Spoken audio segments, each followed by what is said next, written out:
Good afternoon, everybody. I'm very pleased and honored to be chairing this panel on popular music education in Germany. And maybe brief to myself, my name is David Mühl-Wikström. I'm a professor of popular music history at the Pop Academy Baden-Württemberg in Mannheim, Germany, where I also run the two bachelor programs, Pop Music Design and World Music. And in the next 45 minutes, we will be talking about popular music education in Germany with my three colleagues, Michael Ahlers, Martin Lücke, and Heiko Wandler. At least on my perspective, you might have to view this differently. And the aim of this panel is to look at different perspectives and developments in the last decades since the fall of the Berlin Wall, both on the artistic side, the academic side, and with the music business. And before I start, I'd like to introduce my three panelists who are here. On that side, on my right side, Martin Lücke, Professor of Music Management at the Macromedia University of Applied Sciences at the Berlin campus there.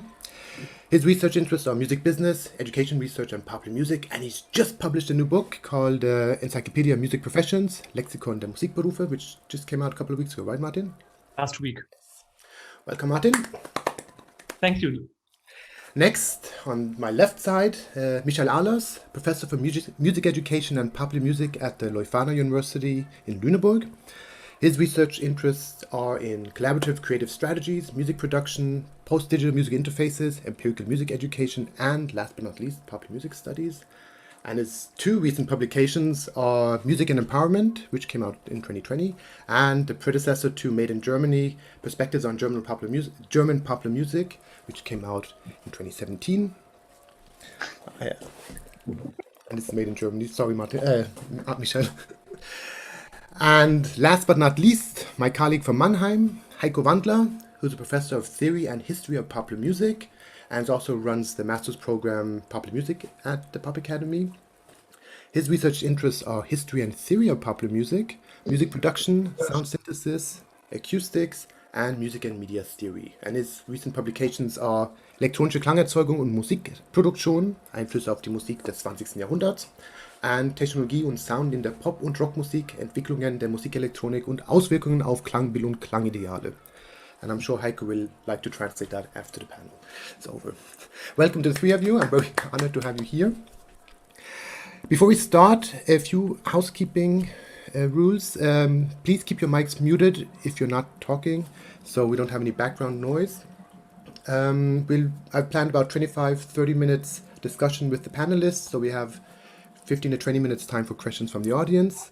And if you have a question, you can use the Zoom raise your hand function, which is, if you go to the participants, it's in the new version, it's the reaction button.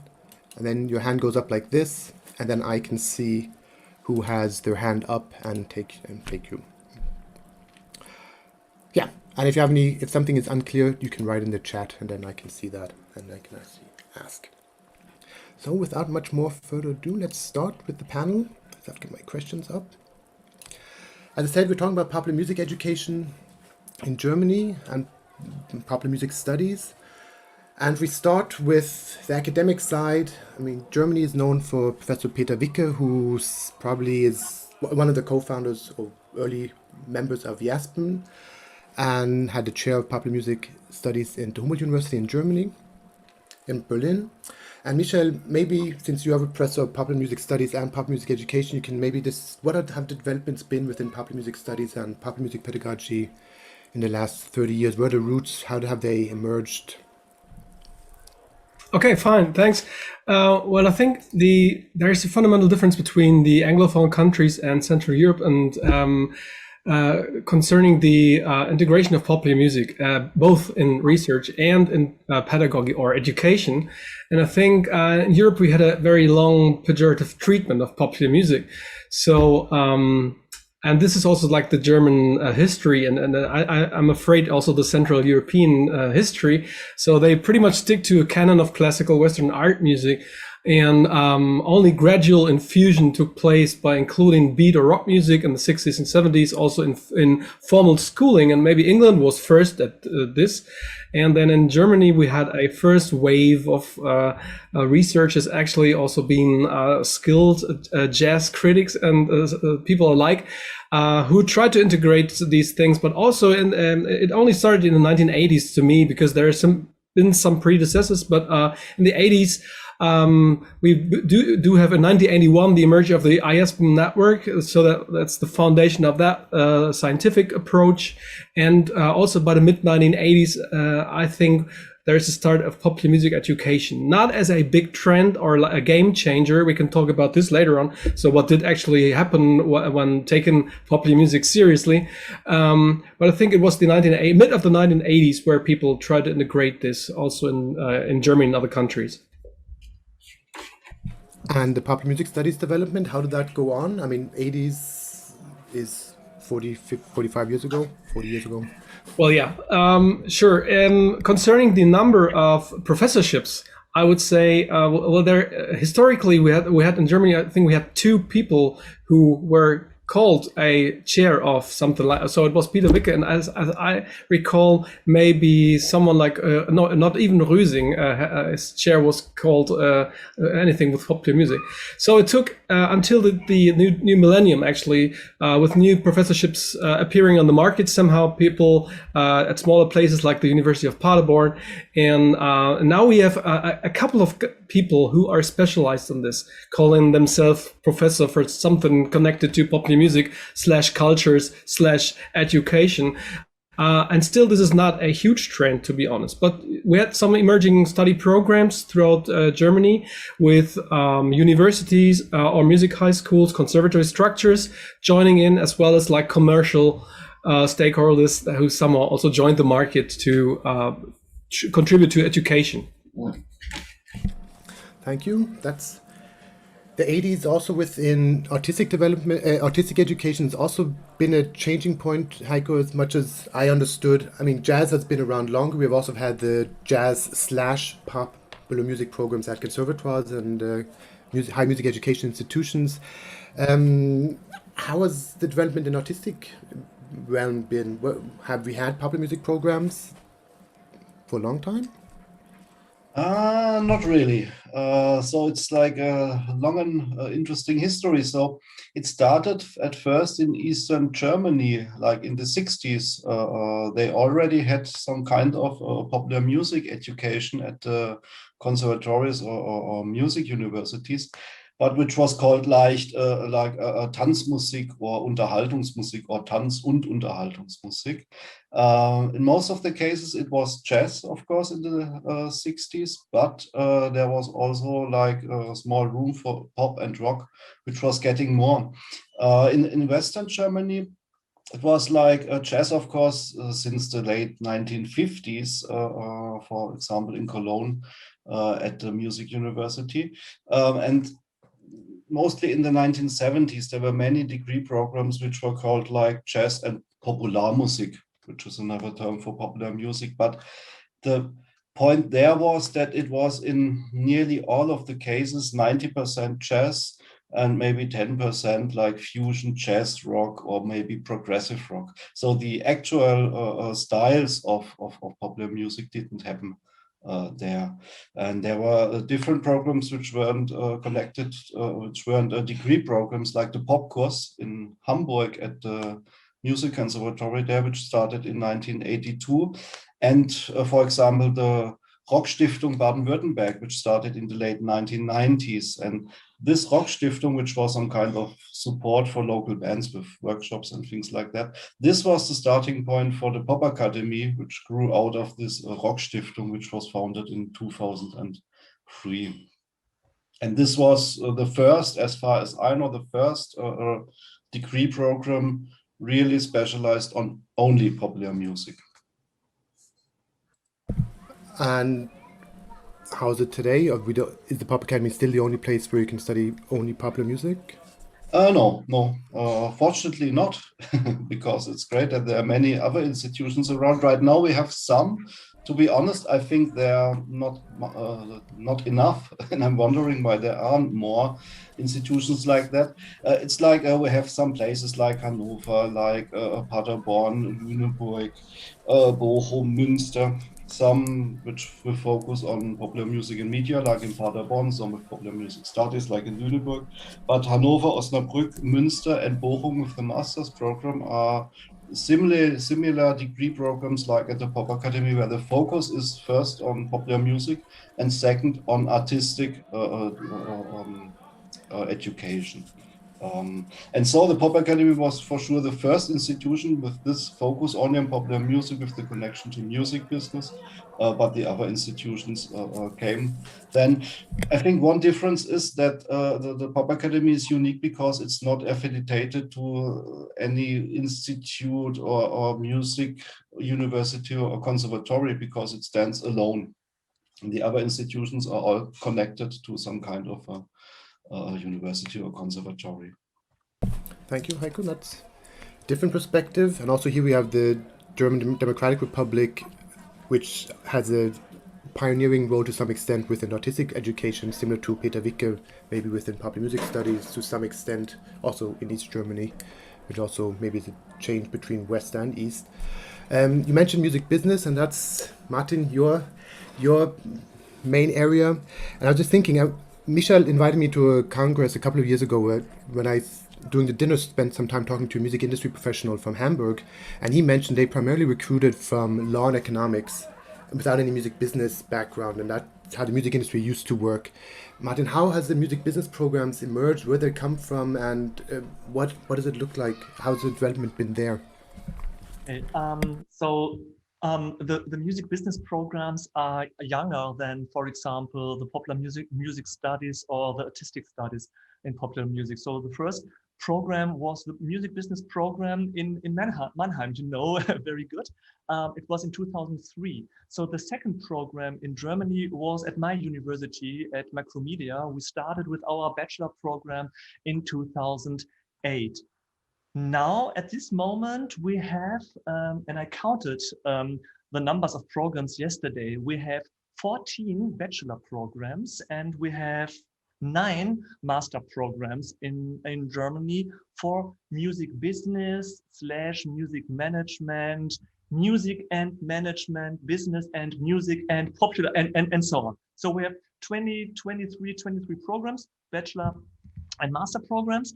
And what I think is interesting in this context is that most of the programs, so most of the bachelor programs are from private universities. So the private universities find a very interesting market in this context, that they say, okay, music business, the music industry is very interesting for young people to work, and we offer them a very specific practical study program. On the other hand, most of the master programs are from public universities. The only music management master program is very new from my university in Berlin. We developed this program last year. So this is very new, and the first private university master program in the field of music business. And the development of all the study programs from the bachelor and the master program parallels the changes in the music business as a whole. So I think it's very clear that the first programs started after the music industry as a whole had a big change in the last 90s with, for example, Napster, MP3, CD burners, and so on, and declined revenues in the music area, and I think this is parallel. On the one hand, the change in the industry, and on the other hand, the development of new programs. The shift in industry is also interesting. This is also one of the things I think with the Pop Academy. Heiko, if you maybe can reflect on that. The industry changed slightly when the Pop Academy was started up, and also the focus in the degree programs. Did they also try to adapt there? What exactly do you mean? Like that? The shift to live and recording. Traditional musicians were being trained for studio work, and now the live business, which became more, as Martin also pointed, became more and more important in the 2000s, which also meant that the artistic programs were more relevant for performing musicians and the studio work declining, or? No, I don't think that the studio work is declining. So it's like both. So of course there is the market for live musicians, for like performers on stage, and of course for like people who are working in the studio. And I think these two areas which were two different views, but right now I think they are getting more and more connected. For like it's like I think or we see that more and more the musician needs to have a proficiency in producing somehow, so that every musician needs these skills and uses these skills for producing small demos, like using it as tool for songwriting or composition or for things like that. So this is getting more and more interwoven, like these producing skills. So it's like merging together then. Yes, that's my opinion, yes. Thank you. And Michael, as a popular music pedagogy professor, which is part of your title also there, how has the popular music pedagogy adapted to popular music? Also going to the discussion in the chat about what is popular music and how do we do that, and jazz versus popular music, but also the technological aspect. How has that challenged or changed the pedagogical approaches within popular music education and training? Okay, I think one of the most striking inputs came, I think, from Lucy Green and other colleagues that tried to frame learning differently than we had in a classical setup in art music, where you also have like the master apprenticeship model. So one guy knows best what to do, and the other one is asked to imitate and do exactly what the teacher asks from him or her. And she introduced with her like seminal book, How Popular Musicians Learn, a new approach, and other people followed up that idea, especially people from Australia to me, like Don Lebler, who somehow is also like maybe a reference also for the Pop Academy Mannheim. That means there are new roles for both teachers and students. So not only like one frontal instructor who knows best, but instead there's like roles such as being a facilitator or a coach aside, and students also, they are asked not only to train to get more expertise on one narrow technical field, let's say, or concerning motor training and stuff alike, but to have a 360-degree view on how to become a popular musician. And with that kind of differs, I think, still from the classical domains and how training and learning is conceptualized inside these domains. Thank you. And also, as your research focuses also on interaction with digital devices, how does that affect, teacher training and in your area? Well, most recently connected to the pandemic, of course, everything speeds up a little, but in my opinion, Germany is quite slow. And we did a little survey on this together with some other European colleagues from Switzerland and Austria.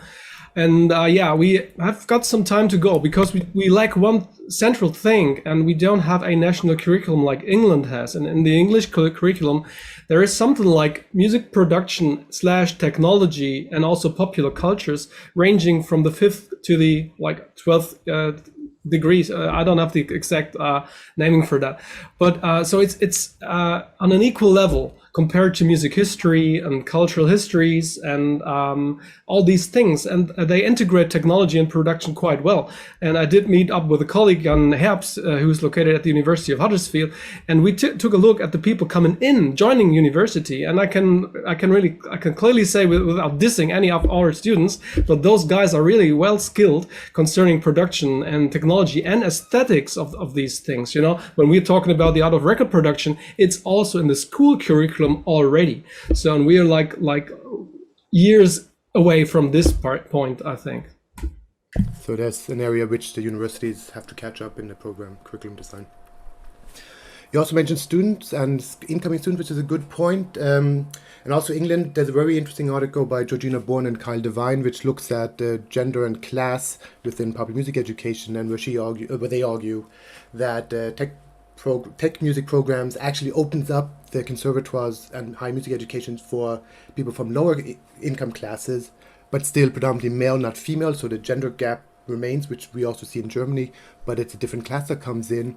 There's also studies within Western art music. Anna Bull's book, Class Control and Classical Music, focuses on how Western art music reproduces a middle class studentship and excluding lower class people from there. How's it in Germany? I mean, Martin, you teach at a private university. What students do you recruit? Where do they come from? Michel and Heiko, you're both at state-funded universities.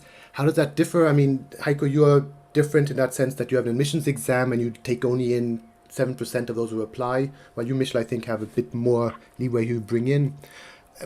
Who are your students? Where do they come from, both regionally, but also what backgrounds do they come from, class-wise and others? Maybe Martin, since... So the special from our university is that we have not only one campus in Berlin, so we have a 7 till October 8 campus universities. So we are in all over Germany, in Munich, Stuttgart, Freiburg, Cologne, Hamburg, Berlin, Leipzig, and till October in Frankfurt. So we have different campus and different students. So the students from Hamburg are different than the students from Munich. That's the truth. And as you said, a private university means high tuition fees. And the tuition fees are really high because the students have to pay for a whole bachelor program nearly 35,000 euro. It's a lot. It is. And for that reason, if I would say so, most students are from the middle class. I'm not sure if it's only the middle class. So it's the middle and upper class students, and we have 2 or 3 different kind of students. So we have this kind of student who really wants to learn everything about the music business, about the music market, about music management. Because the public universities, so like the Pop Academy in Mannheim, you have only small study places, only 30, 35 each semester. So we have any admission restrictions. So everybody who wants to study music management is able to study music management. So this is one part of our students. So the other part of the students are students, how to say, we have relatively small classes. It's not comparable to a mass university. So I studied at Ruhr University in Bochum with more than 40,000 students. So when I was in a module with more or 500 other students, so this was normal. So we have classes from 15 to 25 students. So they, so I think we can, I have to Google the word. I think we can individually support our students more individual than most of the public universities. So these are different perspectives of that. And on the other hand, at every campus together, we have 4,000 students at the moment. So in the music management program, we have, I think, 150 at all. That's more than we have at the Pop Academy with 90 students in total in the bachelor program. Mm-hmm. Michel, how's it with you? I mean, you are probably the only mass university in quotation marks among the 3 panelists. I mean, in quotation. Oh yeah, it's so funny because we're such a small university. We only have got 9,000 students, but we are located very close to Hamburg, so the metropole area of Hamburg, and this is where most of our students come from, who don't want to go to the huge University of Hamburg, but want to have it a little more cozy, a little more familiar, and people are very good connected on campus and so on. But we have to say that most of our students are from middle class to upper class, clearly upper class students, which make like 1/3 of our students, to be honest.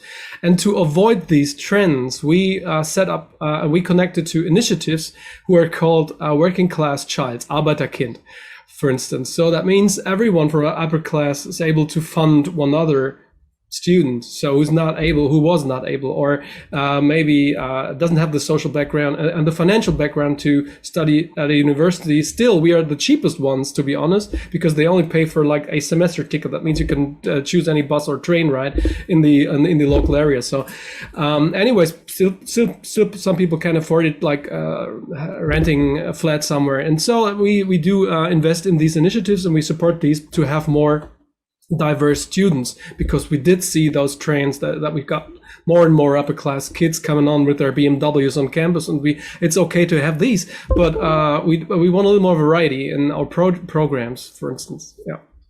Thank you. And Heiko, how is it at the Pop Academy or within artistic educations? What trends can you see there?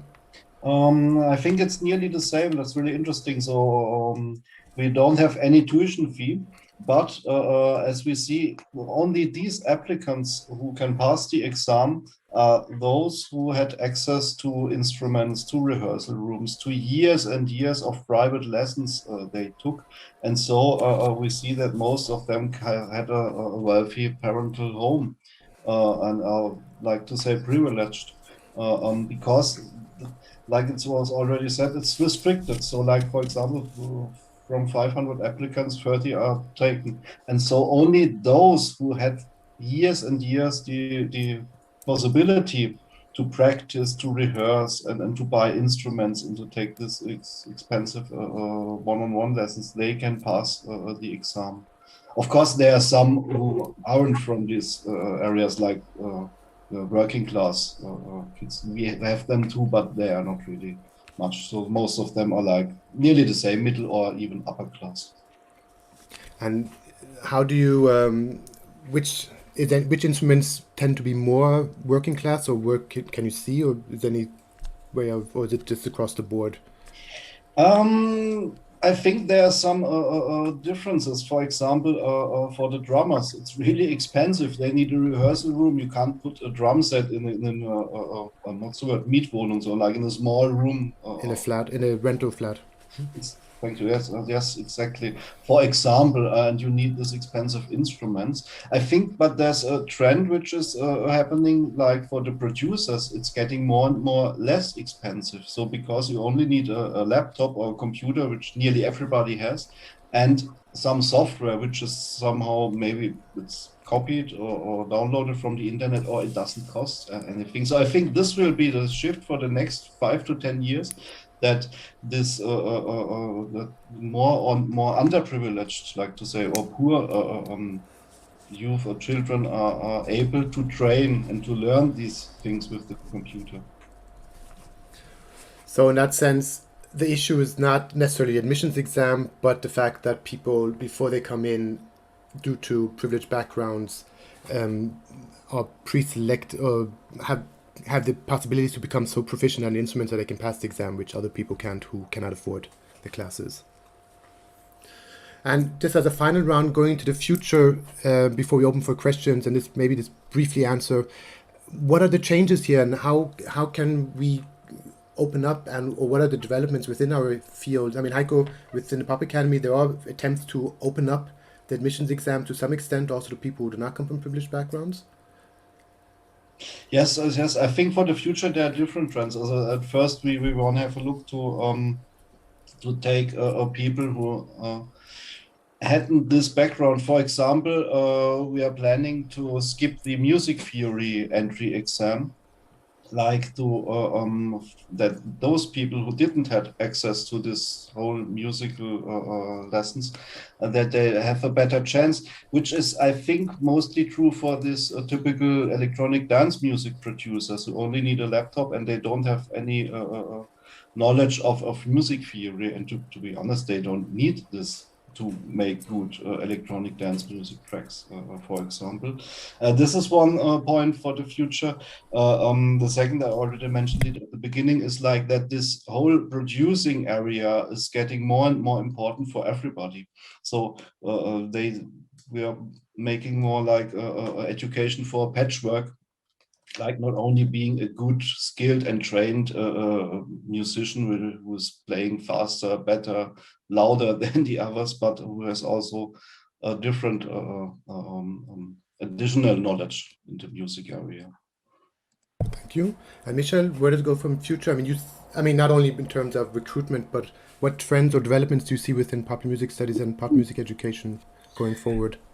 Well, I cannot speak for all colleagues. I think everyone's working on specific topics. I think there are two major developments. One would be, and it's been on the chat as well, like being able to find new sorts of experts on the university side to accept students that come from a digital production background. And I know that the University of Münster, for instance, they did it this year for the first time. So they accepted people with turntables and or producing skills, not being trained musicians at all, for teacher training. So not become an artist, but to become a teacher. And so the university did not have any teachers who were able to teach those guys like advanced skills in DJing or advanced skills, and now they will hire new stuff. And so that, I think this is two more universities who try to open up a little, and also like conservatory structures, they are also kind of open up a little, and they try to look at these things. And maybe this is one of the trends. And the other one is that findings and theory from popular music studies, which is well connected to cultural studies, in case you don't know, gets somehow introduced to music education in Germany. So there are some people who really try to infuse this. I have to say it's not a major trend, but people from Oldenburg, from Cologne and other cities, they really work hard to introduce these things. I mean, it's nothing new. It's been there for decades, but pedagogy was kind of really hard to grasp, and they always stick to like also a very art music background, also theoretically wise and aesthetically. And now they slowly they open up a bit and they accept these new introductions of theories, and we work hard to widen their perspective. Thank you. And last but not least, Martin. I think there will be a market consolidation in the private higher education sector. We can see this at the moment. Second, I think there will be fewer degree programs, and the degree programs will become more technical, and informatics will play a more increasingly role in the field of music business, in the field of music management. So, for example, coding will be a central module in the future in our program. And at last, in addition, the future will be the combination of all the areas we have mentioned today, from Michael, from Heiko, and from me. So the combination of music management, from an artistic education and from pedagogical education. I think we will see, or we will find in the future, very, very new study programs will combine all these three parts in one program. Thank you. We still have a couple of minutes left for questions, which is I want to use the chance too. And I think Eugene or Eugen, you've been asking some questions in the chat. Do you want to pose one of them to the panel? Oops. Maybe, unmute your mic, please.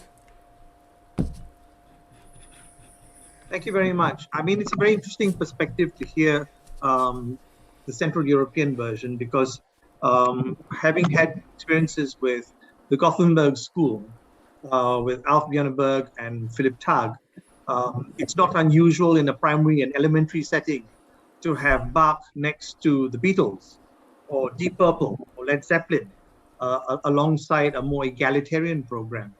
And exactly that's where my concerns are, because if the sense of the musical palette is not inculcated in elementary school, then what do institutes of higher education do. They have either people who've come through the streets with street cred before they get into the universities, or they've been playing violin and now have got to adapt to lead guitar. They've got to learn how to do, Fender Stratocaster or a, Les Paul Gibson.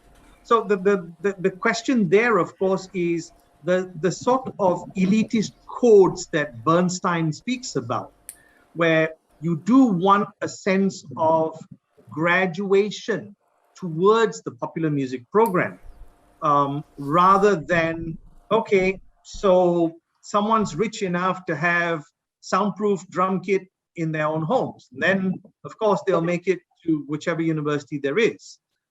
I was just wondering if there was a level playing field for different social economic classes that would enable them to arrive at institutes of higher learning without the impediment of having 10,000 hours of skill. Go ahead. Yeah, Michel? Thank you. Yeah, Eugene. thanks. Yeah, thanks a lot, Eugene. Well, there's been some changes going on in the past decades or two. Since the advent of new magazines for teachers in primary education, that's called like Popular Music in Elementary School.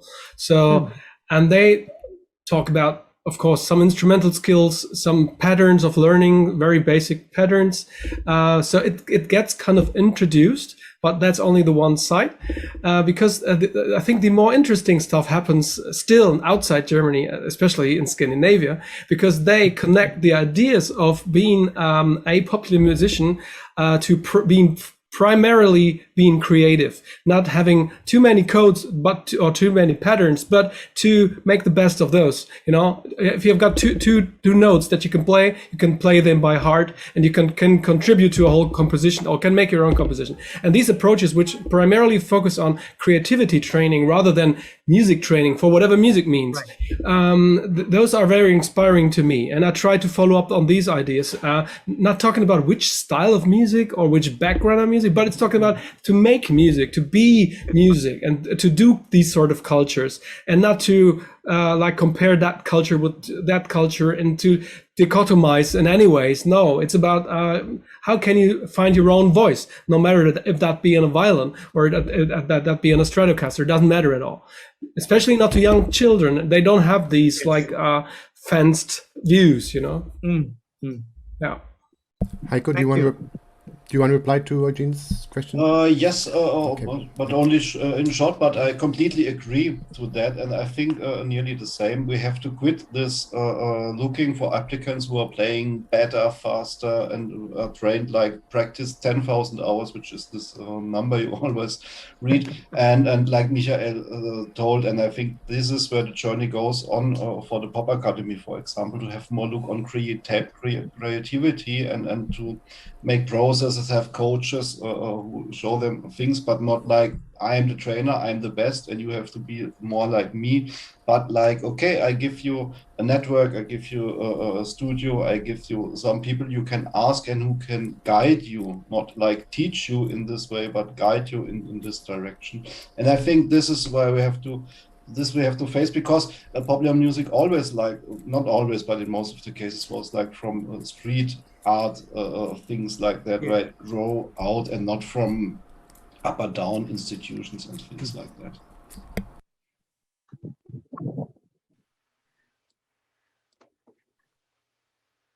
Oh, Mike. Thank you, sorry. Thank you, Eugene, for that very good question, and thank you, Michel and Heiko, for your answers. Alan, you have a question? Yes, thank you very much for this very interesting talk, because I'm always searching for this issue that some people who actually work in this field discuss about it. First, I want to share something with you very shortly. Maybe you know this stuff. It's from the 80s and 70s. It's from a German education books that feature just prominently popular music. It's technologies and all this stuff. I'm kind of collecting this stuff. Not from my university, it's from myself. And also hear about the Schlager, so about very famous popular music. And it also includes kind of how you get to sell your music, how you connect to the economy. So not just being kind of cultural critic and it's all made up stuff. and it's also giving people the means to kind of, but I think it's very rare and it wasn't used that much in education. But that's just as a side note that I wanted to share in concerning the history of popular music education. And I have two questions for you, because this is just this good chance to address it to all of you. First question is, maybe want to ask, especially David, that the importance and relevance of networks in the relation to this class aspect in what you can give people that come to, for example, Pop Academy or to Heiko again. And the second one is, and that may be a bit, I don't think that it is like this, but in 1998, there was a guy called, maybe you know him, Rolf Sudmann, and he wrote an article in the Handbook of Popular Music Education about these very early examples of institutionalized popular music education, higher popular music education. And then at the end, he makes this very interesting statement that he's suspecting that some kind of academic pop comes out of this very development. And I just wanted to ask you if you could maybe say something about it. I don't think that it is the case, sound-wise or otherwise, but maybe also going across sound or something like this, or music, referring to this academic jazz thing. I think that's what he's alluding to, and I would like to hear something about this from you. Thank you. Thank you, Alan. I would actually pass my question on to either Heiko or actually Martin also, because I think the network question is something that both of them can answer. Yes, I will try to keep it short. The network is one of the most important things the students need. I will give a short example. I had an applicant, he was phoning me and was telling, to be honest, I come to the Pop Academy for the reason to build up my network and to be a good freelance musician, but I can't tell this in the entry exam, did I? And I told him, no, exactly, it's possible to tell us this, because if you tell us you are here for the networking, of course, practicing and things like that, that's exactly the goal and the point, to make a living as a freelance musician while the Pop Academy and of course after the Pop Academy. So this is really one of the most important things to be successful. Martin, do you want to add something to that? Or? Yeah, for the networks only. So the music business is a people's business. So you have to know each other. So for example, I'm in Berlin, and if you want to know the Berlin music business, you have to go to one or two parties. That's it, because there are not so many people in the business, and you have to meet them. And so at the university, we need the business people, for example, for projects, So the students learn, on the one hand, they learn how the music business works at the moment. They learn how the music business will work in 5, 7, or 10 years. So what are possible new business models? But most important are the networks in the business. Thank you. And Michel? For the second one, I think that it's the question's also already been answered, because I think it was Jürgen Terhag also who wrote about this, like, is there's going to be school music versus students music and so on. It did not happen, actually. But I think that the networks also inside popular music education grew stronger. For instance, there is an association for popular music education. There are special interest groups inside the huge networks of music educators inside ISME, which is the International Society of Music Education, and so on and so forth. So they really developed and they help each other. They pass on knowledge and experiences. And so also there, like, networking has become quite an efficient strategy to gain knowledge, share stuff, and to get a more globalized idea of what can happen using these strategies of learning when talking about popular music cultures. But thank you, Michel. And just to maybe go on with the academization, one last thing, and then Andre will wrap up. Germany is quite late, not only within the popular music studies, as Michel said, but also to the artistic popular music degree programs. If you look to Holland or to the United States, you have commercial music in the United States that goes back to the 80s. So there has been developments there going on for longer. And if you look at BIM, for example, one of the private actors which also act in Germany, they are very academically structured and send out the same curriculum to all the satellite locations. But one of the discussions we have at the Pop Academy, and it's also one of the discussions that I have had with the Association of European Conservatoires and Higher Music Education Institutions, where I work in a working group which looks at how to open up the conservatoires, is how we can avoid to bring in popular music and make it the same thing as Western art music, going back to what you said, Eugene, and have popular music work on its own terms, which also Heiko talked about a bit too. And one of the things we're talking about, how can we create these spaces within popular music education and not replicate what Michel said earlier, the master apprentice model, which is quite clearly not only within popular music, but also within Western art music, a model which is outdated and also very problematic due to power abuse and sexual harassment and everything that comes with that, as you probably know or have heard about. We have several scandals in Germany concerning that. So that is an ongoing debate. But the risk is always when you bring in something into an educational context, you have to also put it into certain regulations. You have to have assessments, be it graded or not graded. You have to fulfill certain accreditation requirements. Martin was one of our accreditators a couple of years ago when we had our degree programs accredited. So you also have to fulfill certain criteria as a degree program, which make you academic to some extent and breaks away from the traditional boundaries of music making outside of academia. The admissions exam, if you have to have a high school diploma, that means you're excluding 50% of the population or 40% of the population doesn't have it and have an academic preparation. So those are all issues that come in, and which is an ongoing debate within our institution. That said, our time is up. I would like to thank Martin, Heiko, and Michael, and also Eugene and Alan for your questions. This has been a very interesting panel, and there are a lot of other aspects that we could go into. Some real people, they were really clapping their hands, so you can believe me. Super, thanks. And there are a lot of more issues we can discuss here. Wolf Georg and you, Alan, also pointed to the developments in the 70s, and if you look also back to the GDR versus the German, West Germany and East Germany, there are also different developments there which still colored until today. But that's for the next time.